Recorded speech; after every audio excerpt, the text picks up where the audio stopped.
오늘부터 2주간 말라기 공부 함께 나누도록 하겠습니다. 먼저 서론 좀 보죠. 말라기의 그 청중이 다루기 힘들었다. 이렇게 좀 말해요. 근데 굉장히 다양한 사람들이 많이 있었기 때문에 다루기 힘들었다 이렇게 말하는데 그 중에 분명히 의인이 있었겠죠. 이제 성경에는 늘 남은 자 사상이 이제 많이 나오는데 의인도 있었지만 환멸가도 있었다. 말라기를 하나하나 쭉 읽어보면 지도자들조차도 하나님 앞에서 굉장히 냉소적이고 아주 비판적이고 좀 그러한 어떤 말들을 많이 하더라고요. 또 무감각한 사람, 뭐 이런 사람도 있었고, 부정직한 사람, 또 냉담한 사람, 이 마음이 차가운 사람, 의심하는 사람, 하나님의 약속이 이게 이루어진 게 맞나? 이렇게 의심하는 사람, 또 회의적인 사람, 부정적인 사람, 그리고 철저하게 악한 사람도 있었다. 그래서 아주 다양한 사람들이 많이 있었는데 그 중에 조금 이제 부정적인 그런 사람들이 좀 많이 있었다. 이렇게 좀 이해하면 되겠습니다. 자, 제목을 보면요. 말라기죠. 말라키 이렇게 좀 말하는데요.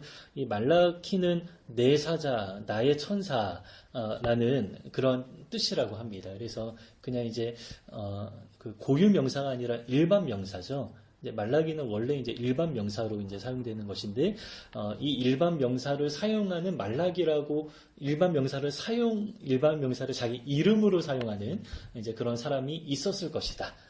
이렇게 좀 이해를 해요. 그래서 어떤 사람들은 이제 뭐 나의 천사, 나의 사자 이렇게 말하니까 그냥 원래 이름이 있는데 그냥 익명으로 이렇게 좀 적었나 보다 이렇게 좀 이해하는 사람이 있고, 또 어떤 사람은 이제 보통 명사지만 고유 명사로 사용하는 어떤 실제 인물이 있었을 것이다. 이렇게 생각하는 사람이 있다라는 거예요. 그런데 이제 그 유대인 전통을 보면 이제 학개서가랴 말라기를 함께 이렇게 묶어서 이해를 한다라고 하죠. 그래서 학개서가랴 말라기가 다 죽은 이후에 성전에서 성령이 이제 떠났다. 뭐 이렇게 우리가 지난번에도 얘기를 했는데, 이렇게 유대인들은 보통 이제 말라기는 실존 인물이다. 라고 그렇게 이해를 합니다. 이제 원어가 잘 보존되어 있다라고 하고요. 잘 번역되었다 이렇게 말합니다. 자, 역사적인 배경을 잠깐 볼까요? 학개스가랴하고 동시대 사람이고요. 조금 늦은 사람이다. 이렇게 이해를 합니다. 학개스가랴 시대에는 성전이 완공되는 중이었죠. 그러나 말라기는 이미 완공되었다 이렇게 좀 봐야 됩니다. 그 이제 내용을 보면 이제 성전이 완공되었다라는 그 이제 암시하는 그런 내용들이 있습니다. 그래서 학개스가랴보다는 조금 이후의 사람이다 이렇게 좀 볼 수가 있습니다.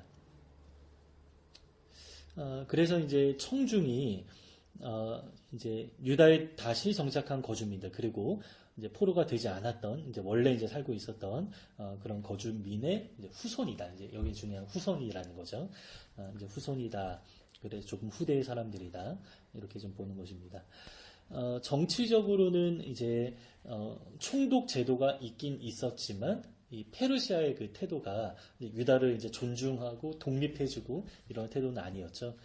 그래서 완전한 어떤 총독 제도, 이제 독립적인 어떤 나라로서는 정치적으로 그런 어떤 입지는 없었다.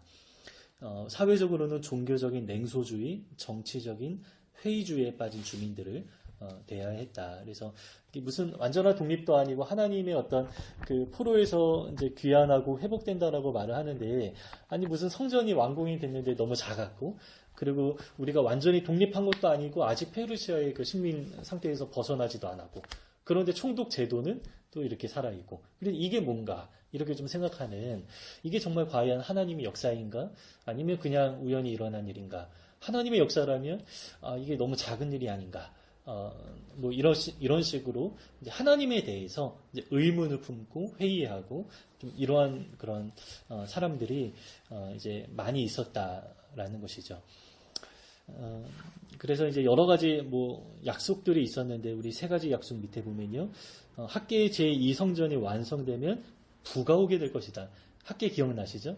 학개에서 그 굉장히 많은 약속이, 너희가 지금 가난하다. 그런데 가난하기 때문에 우리가 성전을 짓지 못한다라고 말했지만, 아니다. 성전을 완공하면 너희들은 가난하지 않게 될 것이다. 그래서 성전 완공하면 하나님께서 이제 부를 약속하신다. 이런 약속이 있었다라는 거예요. 이 약속을 알고 있는 그런 사람들이죠. 그리고 두 번째는 에스겔에 의해서 예언된 다윗 언약의 회복. 이거는 정치적인 회복으로 이제 유대인들이 이해를 했습니다. 그리고 예레미야가 약속한 새 언약의 성취. 이런 것들이 제대로 이루어지지 않은 것처럼 보이는 것입니다. 그러나 제대로 어떻게 이루어집니까? 예수 그리스도를 통해서 완성되고 제대로 이루어지는 것이죠. 그리고 영적인 의미로서 하나님의 나라가 우리 마음과 공동체 안에 이루어지는 것인데 이 사람들이 이제 눈에 보이는 것들만 이렇게 생각을 했기 때문에 이제 하나님에 대한 이제 의심을 이제 품게 되는 그런 상황이었죠. 기록 연대와 기록 배경을 보면 주전 500년에서 400년 사이로 본다. 그래서 500년에 가깝게 보는 사람들은 이제 학개스가랴하고 좀 가깝다. 이렇게 좀 보는 거고요.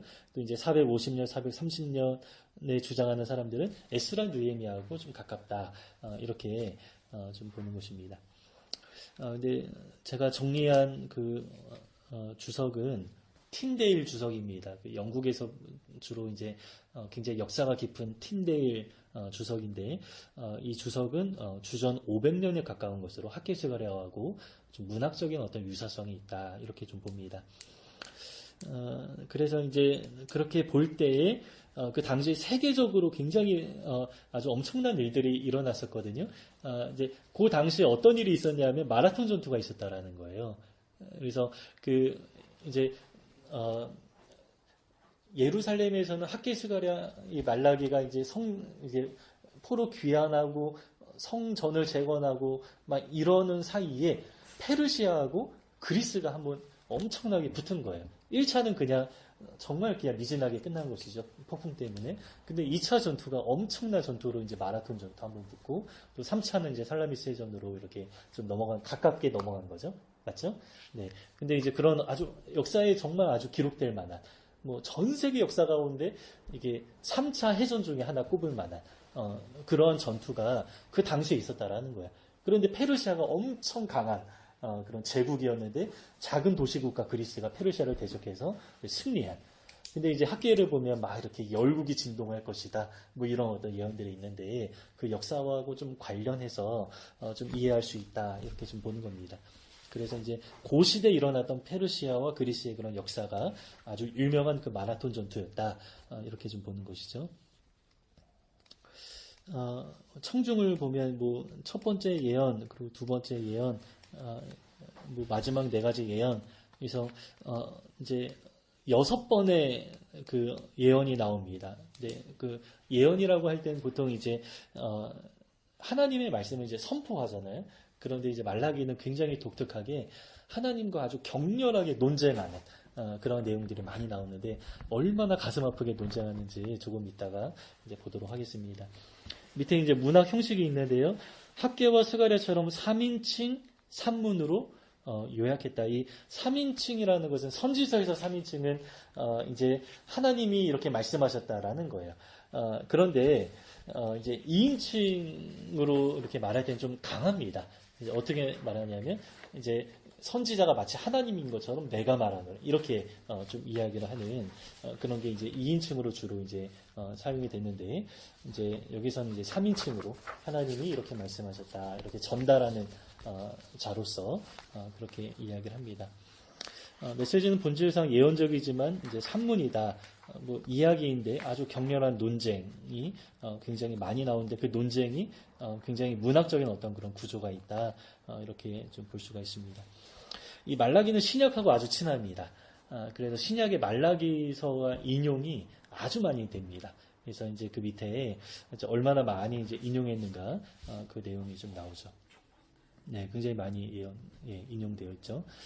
자, 우리 메시지 밑에 보면요. 이제 언약이 굉장히 좀 중요한 메시지인데요. 야곱 언약 하면 이제 야곱의 형 에서와 관련된 그런 내용이 바로 1장부터 등장하고요.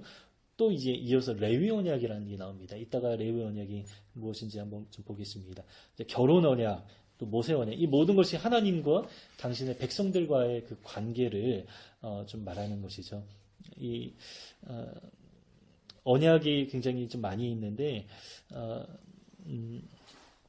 언약에서 굉장히 좀 중요한 것은 언약을 맺었다면 그 언약의 그 당사자가 누구인가를 아는 게 아주 중요하겠죠. 그래서 하나님이 어떠한 일을 행하시고 그 하나님이 어떤 말씀을 하시고 그 말씀의 의미가 무엇인지 바르게 해석하고 그래서 그분이 누구인지를 명확하게 알고 그분과 바른 관계를 맺는 것이 언약 당사자로서 굉장히 중요한 것이죠. 언약 맺었으니까 뭐 내가 얻을 것, 내가 취할 것만 있으면 끝 이게 아니라는 거예요. 언약을 맺었다면 관계가 맺어졌다라는 것이죠. 그렇기 때문에 이제 부부, 뭐 부자, 뭐 결혼 이런 식으로도 계속 비유하는 것이죠. 누가 결혼하는데 상대방이 누군지 제대로 모르고 결혼한 사람이 있습니까? 아주 중요한 결혼할 때 상대방이 누구인가를 잘 알아가는 것이 가장 핵심적이고 중요한 것처럼 이 하나님과 우리가 언약을 맺었다라는 여기에서 가장 중요한 것은 그분이 누구인가를 우리가 좀 알아가야 한다라는 것이고 그분을 알아가면 그분과 바른 관계가 맺어지는 것 이것이 아주 중요하다라는 것이죠. 신학적인 관심을 보면요, 바로 이 내용입니다. 여호와가 누구인가 이것에 관한 신학인데요, 세 가지로 말하죠. 아버지, 왕, 주인. 이 구약에서 아버지라는 표현이 굉장히 드물다라 했죠. 말라기에 이제 아버지라고 나옵니다. 그리고 왕은 굉장히 많이 나옵니다. 이제 이 구약을 보면 그 나라 이야기가 아주 많아요. 그렇죠? 그 이제 제사장 나라, 제국과의 관계 속에서 그리고 하나님을 만왕의 왕 이런 식으로 이제 만왕의 왕, 만군의 주 같은 말이죠. 당시 나라는 군사력과 동일시되는 그런 의미였습니다. 지금도 나라의 힘은 국방력이 있죠. 그래서 만군의 주라는 표현은 이제 모든 나라 위에 있는 이제 만왕의 왕이다. 만왕의 왕과 만군의 주가 이제 같은 의미죠. 왕에 대한 이야기는 굉장히 많이 있고 주인에 대한 이야기도 아도나이라는 그 히브리어가 이제 주라는 표현, 영어로는 로드, 이제 아도나이. 근데 이게 구약에서 굉장히 많이 사용되는 것입니다. 나의 주인이십니다. 나의 왕이십니다. 그런데 이제 아버지라는 표현은 굉장히 독특하게 말라기에서 나온다라는 것이죠. 그래서 보면 이제 친밀함과 엄격함의 양 극단에 주의하면서 이제 균형 잡힌 그림을 제공하고자 이제 노력한다. 그래서 이제 하나님에 대해서 바르게 알아가야 되는데 뭐 우리 시대도 그렇습니다. 뭐 하나님을 너무 친밀하게 생각해요. 아버지로만 생각해요. 나의 아버지, 나를 도와주셔야 하는 분, 나의 목자. 그게 너무나 당연한 거예요. 근데 그렇게 생각하면 안 된다라는 것이죠. 우리가 하나님을 경외하는 것이 먼저 1차적으로 가장 중요하고 그분이 어떤 일을 행하셨는가, 누구신가 이런 것들을 좀 알아가야 되는데 너무 사랑과 은혜만 강조한다라는 것이죠. 이것 때문에 교회가 타락하는 것입니다. 미국 교회, 한국 교회 번영신학 이런 것들이 교회를 다 이제 무너뜨리는 것인데 하나님에 대해서 이제 공정하게 공의와 사랑 이 두 가지를 이제 함께 이제 가져야 된다. 자, 하나님과의 관계는 수직적인 책임과 수평적인 책임을 요구한다. 그래서 우리가 합당한 예배를 드렸다면 사회 정의로 나타나야 된다. 이 구약에서 너무 중요하게 여기는 것입니다. 예배와 사회 정의 이 두 가지가 정말 중요합니다. 바르게 예배하는 것도 중요하고 또 이제 우리 일상생활 살아가는 데 있어서 누구를 소외하거나 억압하거나 이런 것들에 대해서 하나님이 굉장히 정죄를 많이 하십니다. 그래서 이 두 가지 수직적인 것, 수평적인 책임 이 두 가지가 잘 나타나 있습니다. 또 결혼 언약에 대해서도 이렇게 아주 많이 강조하고요.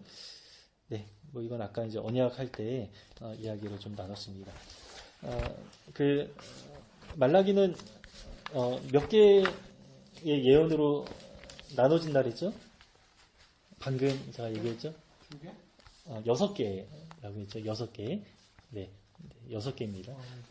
네. 6개인데요. 오늘은 이제 2개만 하고요. 나머지 4개는 이제 다음 주 하고 이렇게 좀 마무리를 하겠습니다. 자, 우리 첫 번째 논쟁을 함께 좀 보겠습니다.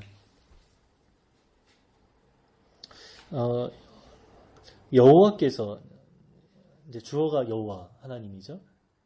여호와께서 말라기를 통하여 이스라엘에게 말씀하신 경고라.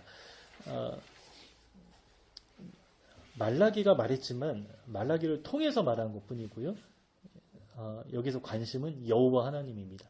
그래서 이 말라기가 대변인 역할이지만 그 대변인이 누구인지 몰라도 된다라는 것이죠. 뭐 청와대 대변인 누군지 압니까? 별로 관심 없죠. 그러니까 뭐 대통령이나 청와대 모든 어떤 그 의견을 대표해서 말하는 사람인데 누구인지 우리가 잘 몰라요. 그리고 각 정당의 대변인들이 있어요. 그런데 그 대변인에 대해서는 별로, 물론 이제 관심이 많이 있는 사람도 있어요. 그러나 실제로는 많이 없습니다. 그래서 이 말라기 뭐 출신이 어디인지, 뭐 고향이 아버지가 누구인지, 뭐 이런 선지자들 그런 간략한 소개들이 보통 있잖아요. 그런데 말라기서는 전혀 없다. 학개스가랴 있나요? 학개스가랴 본문에는 없지만 학개스가랴 그 이름이 어디에 있어요? 에스라서에 나옵니다. 그런데 말라기가 누구인지, 말라기가 어떻게 활동했는지 다른 성경에 전혀 나오지 않고 말라기서에서도 말라기가 누구인지 전혀 말하고 있지 않다라는 것이죠. 그래서 뭐 이런 것들을 우리 시대에 좀 적용해 보면 이제 부흥 강사 오실 때 막 이렇게 뭐 이렇게 증경도 회장이 있고 어디서 어떤 일들 하시고 쭉 이렇게 나가면서 소개를 굉장히 많이 해요. 근데 사실 이제 중요한 건 하나님의 말씀이 바르게 전해지는 것이 아주 중요한 것이죠. 그래서 그 사람이 누구인가 소개 안 하고 그냥 부흥회를 하면 어떨까? 그러면 너무 좋겠죠. 그 사람이 누구인지 아무도 몰라요. 끝나도 몰라요. 어느 교회 심무하시는지, 그분이 어떤 일을 하시는지 몰라요. 그냥 그분이 전해 주시는 하나님의 말씀만이 남으면, 그러면 정말 제대로 된 부흥회를 하겠다. 좀 그런 생각도 한번 좀 해봤습니다. 이 말라기서 이 서론을 보면서. 그래서 여기서 이 말라기의 그 독특함이 이거예요.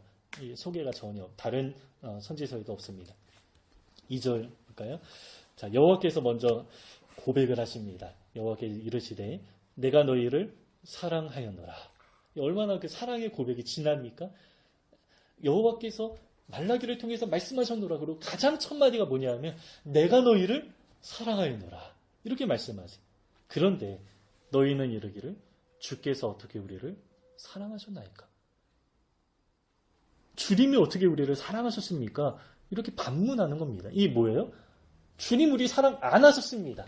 이렇게 말하는 것과 같은 것이죠. 이때부터 논쟁이 시작되는 거예요. 나 여호와가 말하노라. 하나님이 이제 가장 먼저 말씀하시는 것은 나와 너는 언약 관계에 있다. 언약 관계에 있기 때문에 지금까지 역사를 이렇게 이끌어왔고 비록 너희들이 포로가 된 역사가 있지만 다시 회복되지 않았느냐. 하나님이 징계했는데 회복되지 않은 민족도 있다. 이렇게 말하는 겁니다. 한번 봅시다. 나 여호와가 말하노라. 에서는 야곱의 형이 아니냐. 그러나 내가 야곱을 사랑하였고 에서는 미워하였으며. 그러니까 하나님이 뭐 실제로 사랑하고 미워했다. 뭐 이제 우리 인간의 감정에 비유해서 말씀했는데 그냥 이제 야곱은 언약 안에 있다. 언약을 맺은 백성이다. 그리고 에서는 언약 밖에 있는 사람들이다. 이렇게 좀 말하는 것입니다. 근데 사실은 같이 돼 있습니다. 그런데 이제 야곱이 이제 나중에 이제 역사가 어떻게 흘렀는지 나오는데요. 쭉 봅시다. 3절. 에서는 미워하였으며 그의 산들을 황폐하게 하였고 그의 산업을 광야의 이리에게 넘겼느니라. 자, 에서 이야기를 했는데 4절 보면 에서 이야기가 에돔으로 나오죠. 이게 역사를 다루는 거예요. 그래서 이제 야곱과 에서 개인의 이야기, 언약으로부터 시작해서 그 둘의 역사가 지금까지 어떻게 이끌어왔는가 이제는 민족 이야기로 넘어갑니다. 4절 에돔은 말하기를 우리가 무너뜨림을 당하였으나 황폐된 곳을 다시 쌓으리라 하거니와 나 만군의 여호와. 여기서 하나님께서 자신을 소개하는데 만군의 여호와. 그러니까 에돔을 대하는 하나님이 누구시냐? 만군의 여호와다. 그래서 이 에돔은 자기의 힘이 엄청 강했어요. 그리고 강했고 다른 나라들의 이 에돔을 함부로 치지 못했습니다. 왜냐하면 그 에돔이라는 그 나라 그 지리를 보면 엄청난 협곡이에요. 예전에 우리가 삼국지 보면 그 총나라가 아주 엄청난 협곡이었기 때문에 함부로 이렇게 침범하지도 못하고 이렇게 이게 굉장히 그 수성전을 엄청 잘했던 나라가 총나라였죠. 그런데 이 에돔이 거했던 그 광야 거기가 아주 이렇게 모래 바위로 이루어진 그런 협곡입니다. 그래서 방어를 굉장히 잘할 수 있는 굉장히 힘이 있었던 그런 나라였습니다. 그래서 이제 굉장히 교만했죠. 우리가 무너뜨려졌으나 황폐한 곳을 다시 충분히 쌓을 수 있다 이렇게 말했다라는 거예요. 그런데 누가 말합니까? 나 만군의 여호와가 말하노라. 그들은 쌓을지라도 나는 헐리라. 하나님이 충분히 그 모든 것들을 아무리 이게 협곡에 있는 요새일지라도 하나님은 헐리라 이렇게 말씀하시죠. 사람들이 그들을 일컬어 악한 지역이라 할 것이 악한 지역이라 할 것이요 여호와의 영원한 진노를 받은 백성이라 할 것이니 너희는 눈으로 보고 이러기를 여호와께서 이스라엘 지역 밖에서도 크시다 하리라. 자, 우리 밑에 한번 좀 에돔 족속은 한번 좀 볼까요? 그 4절 설명 그 밑에 보면요. 에돔 족속은 이 역사에 대해서 4줄 정도 좀 설명을 하고 있는데요. 그 에돔 족속이 이제 가장 심각하게 가장 결정적으로 하나님 앞에 이제 눈밖에 난 그 사건이 있었는데요. 그 이제 바벨론이 예루살렘을 완전히 초토화시킬 때에 그때 에돔이 이제 형제 나라잖아요. 형제 나라이기 때문에 좀 도와줄 수도 있었어요. 그런데 그때 에돔이 누구하고 동맹을 맺었냐? 바벨론과 동맹을 맺었어요. 형제 나라임에도 불구하고 또 이제 형제 나라에 대해서 하나님은 굉장히 선하게 대하셨죠. 그런데 이제 에돔은 이제 바벨론과 동맹 맺으면서 이스라엘이 완전히 초토화되는 거죠. 그냥 나몰라라 하면서 나몰라라 했을 뿐만 아니라 굉장히 굉장히 고소하게 하겠다. 그게 이제 오바댜서에 나옵니다. 오바댜의 메시지가 에돔에 관련된 메시지거든요. 이제 그런 내용이 나옵니다. 그러니까 기뻐했다 이렇게 표현해요. 그러니까 그 형제 국가가 멸망하는 그 모습을 그래서 이제 하나님의 진노를 쌓았다라는 것이죠. 또 형제 이스라엘을 향하여서 폭력적인 범죄를 저질렀다. 밑에 뭐 오바댜 10절, 12절 뭐 열왕기하에도 나오고 뭐 이런 내용을 개인적으로 한번 보십시오. 이후 에돔은 바벨론으로부터 네게브 지역을 받아서 이제 페르시아 기간까지 점령하고 있었다. 그러니까 동맹국이었기 때문에 그 밑에 이제 광야지대를 좀 받은 것이죠. 독립 이제 완전히 인정을 그 제국으로부터 인정받은 나라가 되었다라는 것이죠. 그러나 몇 세기 후에 이제 그 침묵 시대입니다. 그 침묵 시대 400년 그때 이제 마카비 왕조가 생겨난 거 아시죠? 유다 마카비가 에돔 족속을 굴복시켰고 그 이후로 에돔이 다시 일어나지 못했습니다. 그때 이제 그 나라가 완전하게 멸망을 한 것이죠. 그런 이제 역사가 쭉 이제 이어집니다. 그래서 이제 에서와 이제 야곱 이야기를 하면서 이제 야곱은 언약 안에 있다. 그리고 에서는 언약 밖에 있는 그런 민족이었다. 그리고 그 언약 밖에 있는 민족이 어떻게 되었는가를 보여주는 것이죠. 그러면서 너희들은 어떻게 되었냐? 비록 포로가 되었지만, 그리고 포로지에서 그래도 잘 살지 않았습니까? 포로가 되었지만 또 70년 동안 잘 살다가 다시 돌아와서 이제 회복이 되었다. 그래서 너희들은 에돔과 같지 않다. 하나님의 사랑을 입은 민족이다, 백성이다. 이렇게 좀 이야기를 좀 하는 것이죠. 우리 두 번째 논쟁 한번 좀 볼까요? 지도자들에 대한 이야기입니다.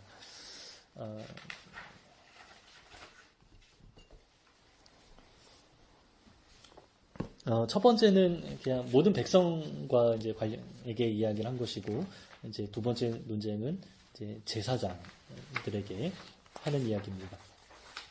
6절을 보면요, 내 이름을 멸시하는 제사장들아, 가장 하나님을 두려워하고 경외해야 되는 사람이 하나님의 이름을 멸시했다 이렇게 말하죠. 나 만군의 여호와, 이 만군의 여호와라 굉장히 많이 나오죠. 말라기 20번 사용되었다고 해요. 그래서 굉장히 이제 하나님이 모든 민족 위에 모든 주권을 가지고 역사를 다 주관하신다. 이걸 굉장히 강조하는 그런 표현입니다. 그런데 이스라엘 백성들은 그걸 안 믿었다라는 거죠. 하나님이 무슨 뭐 우리가 이 정도 이게 뭐냐? 우리가 기대한 거에 미치지 못한다라고 하면서 하나님을 굉장히 이제 만군의 여호와로 생각을 안 하고 굉장히 약한 신으로 이렇게 좀 이해를 하는 그러니까 막 아무렇게나 제사를 한 것이죠. 내 이름을 멸시하는 제사장들아 나 만군의 여호와가 너에게 이르기를 아들은 그 아버지를 종은 그 주인을 공경하나니 내가 아버지다. 내가 아버지일진데 나를 공경함이 어디 있느냐. 내가 주인일진데 나를 두려워함이 어디 있느냐 하나 이제 하나님이 이렇게 물어본 것이죠. 너가 언제 나를 공경하고 나를 두려워했냐. 오히려 너희들은 나를 멸시했다. 이렇게 말했는데 대답이 어떻습니까? 너희는 이르기를 우리가 어떻게 주의 이름을 멸시하였나이까 하는도다.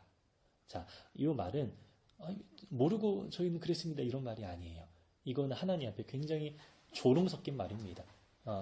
멸시했고 두려워하지 않았고 공경하지 않았는데도 불구하고 그거를 스스로 다 알고 있습니다. 그럼에도 하나님 앞에 우리가 언제 그랬습니까? 아주 철판 깔고 아주 뻔뻔하게 하나님 앞에 대답하는 그런 모습입니다. 왜 이렇게 해석해야 되냐? 밑에 있는 내용을 쭉 보면 그게 그렇게 나옵니다.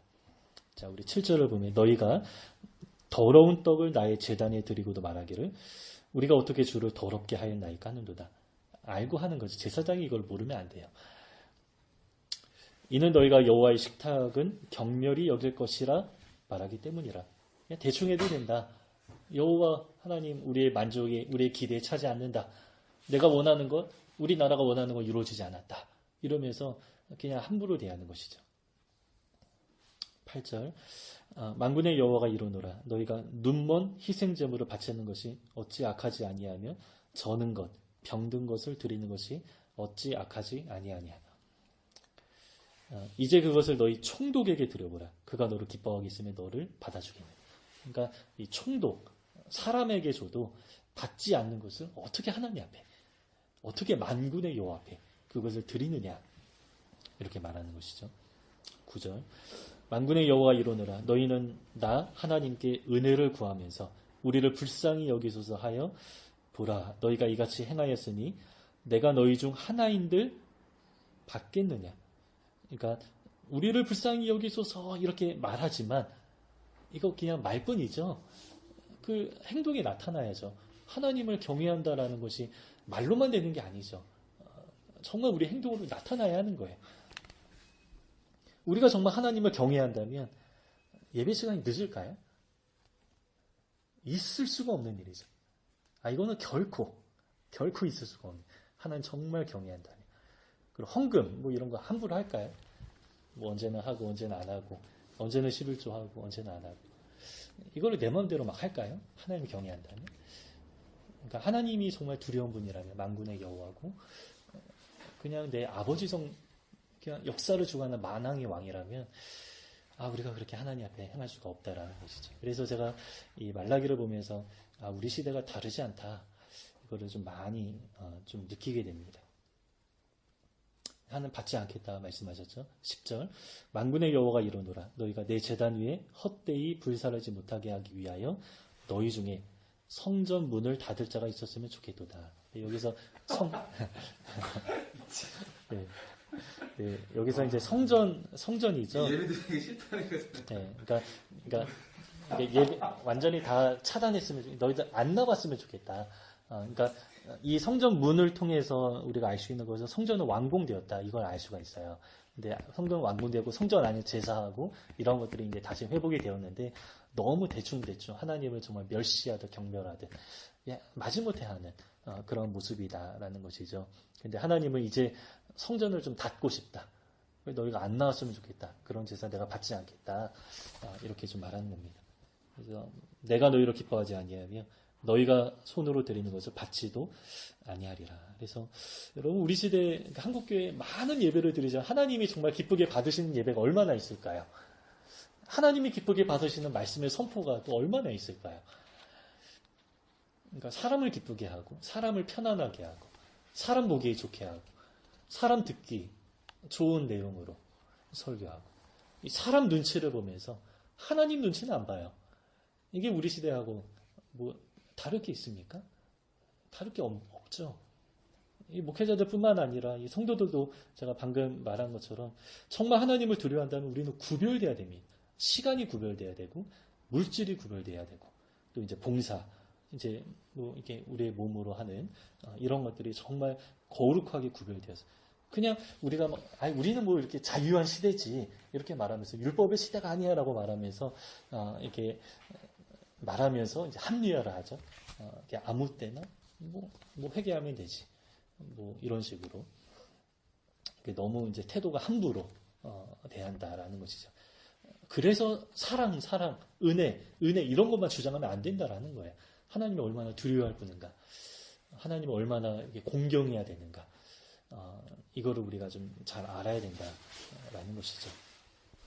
우리 다음 문단 볼까요? 보면 볼수록 가관입니다. 11절입니다. 만군의 여호와가 이루노라. 해 뜨는 곳에서부터 해 지는 곳까지.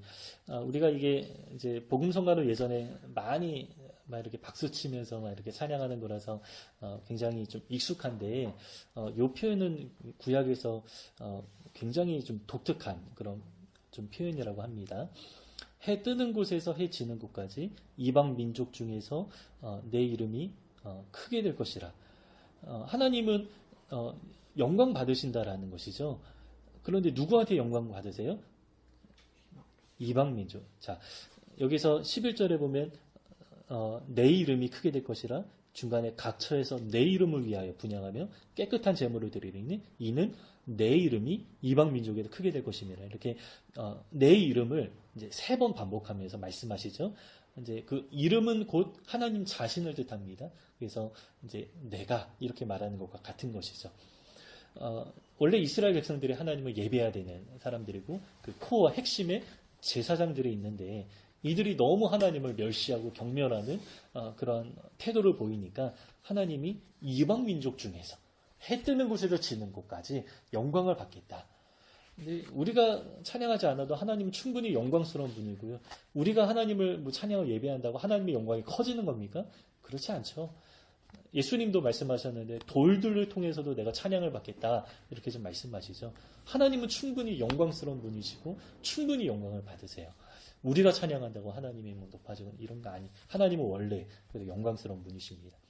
그런데 이제 옮겨진다라는 것이죠. 이방 민족으로 이제 옮겨지게 될 것이다 이렇게 말하는 겁니다. 12절.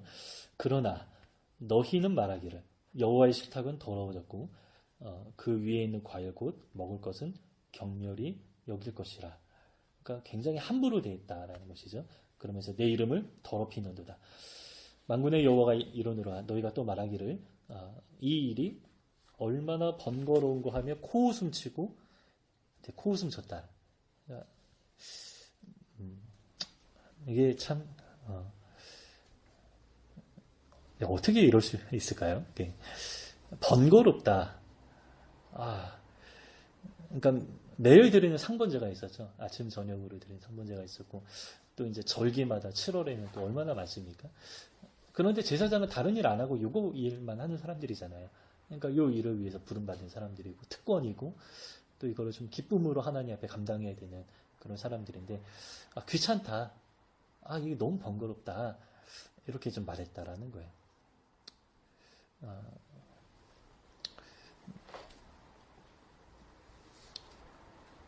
그래서 여러분 우리도 번거롭게 여기면 안 됩니다. 봉사하는 거 좀 귀찮다. 매주 이렇게 돌아오는 이 봉사가 너무 지루하다, 지겹다, 번거롭다, 막 연락하고 막 이런 것들이 좀 번거롭다 이렇게 여기면 이제 하나님은 이제 하나님의 거룩한 사역인데 이제 하나님의 이름을 경멸하는 것과 같은 것이다 이렇게 좀 말하는 겁니다. 자, 고웃음치고 훔친 물건과 저는 것 병든 것을 가져왔느니라. 너희가 이같이 봉헌물을 가져오니 내가 그것을 너희 손에서 받겠느냐. 이는 여호와의 말이니라. 특별히 우리 청년들이 헌금 생활이 제가 볼 때는 잘 안 되어 있습니다. 근데 하나님 앞에 나아갈 때는 헌금을 반드시 드려야 됩니다. 근데 우리가 이제 2시 예배를 좀 드리니까 이 헌금을 하지 않고 예배하는 이런 모습이 조금 많이 있는데 이게 제가 고민이 많이 있습니다. 근데 예배에서 이 헌금은 좀 중요하거든요. 근데 크든 적든 상관은 없지만 우리의 마음을 담아서 하나님 앞에 드리는 이 헌금은 매주 예배할 때마다 하나님 앞에 나아갈 때마다 정해서 해야 되는 것이죠. 그래서 제가 예전에도 제가 1년에 한 번씩은 헌금 설교를 하겠다라고 했는데 지금은 또 어른 예배 통합돼서 제가 그 설교를 하지 못하고 있는데 11조는 사실 우리가 말라기의 그 11조 논쟁이 있는데 신약에서 해석하면 11조는 제가 볼 때는 여러 논리를 가지고 결론을 내리면 폐지되었습니다. 그러나 11조를 해야 됩니다. 제가 전에 여러 번 이야기를 했지만 율법은 폐지되었지만 이 한국 교회 구조상 이 11조를 해야 되는 그런 좀 구조적인 어떤 그런 상황이 있습니다. 그게 이제 교회를 사랑하는 것이고 내가 교회 한 몸이다라는 어떤 그런 증거이고요. 그리고 이제 뭐 헌금의 종류가 굉장히 많이 있지만 그래도 그 종류를 다 할 필요는 정말 없죠. 근데 그렇게 헌금의 종류를 많이 만든 것도 사실은 한국교회 문제죠. 근데 뭐 이제 이렇게 상품을 다양화하면 이게 기업이 여러 곳에서 돈이 이제 분산해서 다양화하면 많이 들어오거든요. 수익이 많아져요. 근데 교회도 좀 그런 면이 있어요. 근데 그거를 뭐 의도했든 안 했든 그 마음에 그런 마음이 있어요. 그러니까 여러 다양한 헌금을 성경에도 없는 것들을 만들어내면서 이렇게 많이 이렇게 좀 들어오도록 만드는 그 통로를 만들어 놓은 것입니다. 이거는 이제 교회적으로도 좀 문제가 있지만 우리가 하나님 앞에 예배하러 나아갈 때에 헌금 없이 그냥 예배하러 막 나와서 뭐 좋은 말씀 듣고 가고 이게 하나님 앞에 바른 게 아니다라는 거예요. 그래서 이 헌금이 조금 좀 고민이 많습니다. 이 오후 예배를 드리면서 생기는 문제인데 이거를 좀 어떻게 하면 좋을까? 좀 오늘 말라기 보면서도 좀 생각이 나네요. 좀 봅시다. 14절이요. 짐승떼 가운데 수컷이 있거늘 그 서원하는 일에 흠 있는 것으로 속여서 내게 드리는 자는 저주를 받는다. 아주 심각하게 말씀하시죠. 이 저주를 받는다. 이 저주라는 것은 율법 밖에 있으면 저주예요. 그러니까 하나님이 일부러 막 그 사람들을 막 저주를 내리고 이런 말이 아닙니다. 하나님의 보호 밖에 있는 그 자체가 저주입니다. 예수 그리스도 밖에 있는 것이 예수님이 저주에서 밖에 있는 것입니까? 아니죠. 밖에 있으면 그 자체가 저주인 것이죠. 근데 예수 그리스도 안에 있으면 이제 풍성함을 누리지만 이제 저주를 받는다라는 것은 이제 율법 밖에 있게 될 것이다. 언약 밖에 있게 될 것이다. 이런 말과 그런 같은 것이죠. 나는 큰 임금이요 내 이름은 이방 민족 중에서 두려워하는 것이 되민이라 만군의 여호와의 말이니라. 그래서 너희가 나를 두려워하지 않니? 너희가 나를 왕으로 섬기지 않는다 할지라도 그럼에도 나는 큰 임금이다. 그럼에도 나는 이방 민족 중에서 나는 이제 두려워하는 존재가 될 것이다. 이렇게 말씀하시죠. 우리 2장 1절 이어서 좀 봅시다. 너희 제사장들아 이제 너희에게 이같이 명령하노라. 만군의 여호와가 이르노라. 또 만군의 여호와입니다. 너희가 만일 듣지 아니하면 마음에 두지 아니하며. 이거는 의지의 문제죠. 듣고 마음에 두고 이거는 그냥 내 귀에 뭐 좋은 이야기가 들리니까 이게 아니에요. 내가 순종하기로 의지적으로 결단하는 하나님을 경외하기로 의지적으로 마음에 결단하는 것을 말하는 것입니다. 내 이름을 영화롭게 하지 아니하면 내가 너희에게 저주를 내려. 이것도 이제 같은 표현입니다. 하나님 언약 밖에 있게 될 것이다. 너희의 복을 저주하리라. 내가 이미 저주하였나니 이는 너희가 그것을 마음에 두지 아니하였습니다. 보라, 내가 너희 자손을 꾸짖을 것이요. 이 꾸짖는다라는 그 말의 원어는 분리하다, 제거하다. 이게 아까 언약 밖에 있는 그 저주와 같은 차원에서 이야기를 하는 거예요. 저주한다라는 것은 언약 밖에 구별된다라는 것이고 꾸짖는 것도 분리된다, 제거된다. 그래서 언약 밖에 있게 될 것이다. 이런 말과 같은 의미로서 계속 이렇게 말하는 것입니다. 그리고 똥, 곧 너희 절기 희생의 똥. 이건 똥이라는 거는 우리가 이제 각을 뜨면 내장이 나오죠. 그리고 배설물이 같이 나옵니다. 이 내장과 배설물은 이제 진 밖에서 이제 불사르는 것이죠. 그런데 이 더러운 것들을 가장 부정한 것이죠. 내장을 불사른다라는 부정하기 때문에 불사르는 거예요. 또 진 밖에서 불사른다라는 것은 가장 부정하다. 그런데 그것을 너희 얼굴에 바를 것이라. 너희가 그것과 함께 제하여 버림을 당하리라. 그래서 이 희생의 그 똥 절기, 이게 내장과 배설물은 진 밖에 가장 부정한 지역에서 불에 태운다라는 것은 가장 부정하다라는 의미인데 그것과 함께 너희가 발라져서 제하여 버릴 것이라. 이렇게 말하는 것이. 그러니까 우리가 전에 레위기 기억나는지 모르겠는데 이제 지성소가 가장 거룩하고요. 지극히 거룩하기 때문에 지극히 거룩한 대제사장만 들어갈 수 있는 것이죠. 그 다음에 성소가 거룩하고요.